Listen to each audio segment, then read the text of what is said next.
On Capitol Hill, reaction to the Supreme Court's rulings has been split along partisan lines. Senate Majority Leader Chuck Schumer said the Supreme Court's conservative supermajority has been captured by the, quote, fanatical MAGA right. And House Speaker Kevin McCarthy hailed the court's decision striking down affirmative action in higher education. He tweeted, "This will make the college admissions process fairer and uphold equality under the law." But my next guest strongly disagrees, tweeting, "This is a major blow to students of color and to the fight for racial justice." The author of that tweet joins me now, Democratic Congressman from New York, Gregory Meeks, member of the Congressional Black Caucus and ranking member of the House Foreign Affairs Committee. Congressman Meeks, welcome back to the Saturday Show. Good to be with you, John. So tell me more about your reaction to this last session of the Supreme Court and expand on what you said in that tweet about that affirmative action rule. Unlike Clarence Thomas, I admit that I'm a beneficiary. I have a lot of friends of affirmative action. We wouldn't be where we are. Not that we were given a deal. We were able to compete with anybody. Schools would not put us or allow us to be admitted if they did not think that we had the ability to compete with anybody in that school. But what we brought to the school was different. And individuals who may not have ever been in contact with a person of color was in contact with us, learning about us, and it changes the curriculum so that people could understand the histories of different individuals, just like I did. You know, folks from Asia, folks from Israel, folks from Africa, folks from South America. We get to learn about each other. And so that is in the school's interest and actually in the country's interest.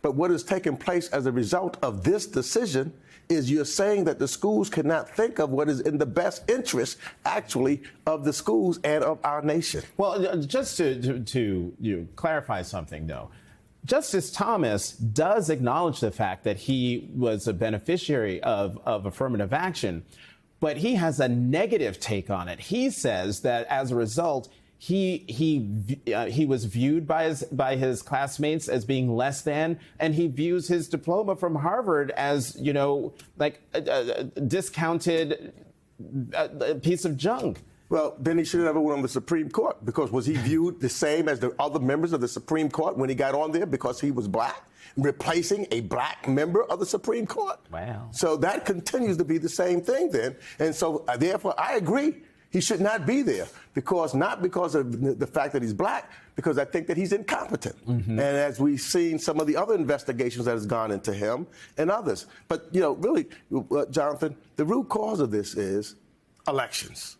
Mm-hmm. Had Hillary Clinton, for example, got elected, we wouldn't be talking about any of this. Right.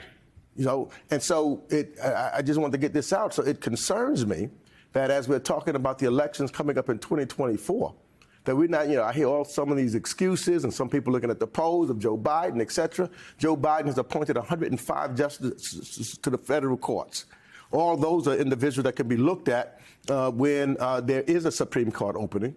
And of that 105, 75% of them are women and people of color.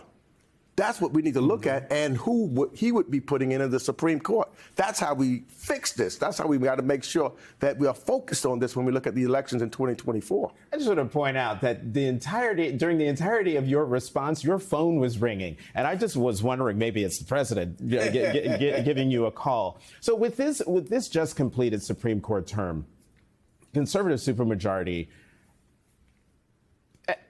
why shouldn't I and the American people feel that the Supreme Court has now become a partisan actor, that they are legislating from the bench, that they are doing all the things Republicans and conservatives have said for generations, have accused for generations liberal justices of doing? Well, you should feel it's happened because what has happened in appointing the judges, Donald Trump said it in the campaign. I think Meyer said that last time. Mm-hmm. He said what he would do, that he had a list of conservative judges that he said he will pick everyone from.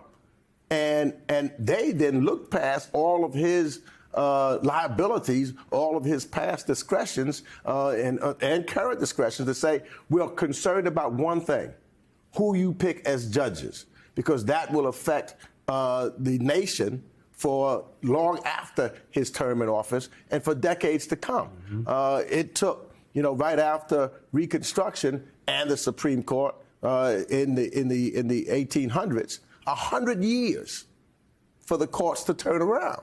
So we are at a most serious point in our history right now, and that's why the elections that's coming up in 2024 is probably the most important elections that we've had in our lifetime.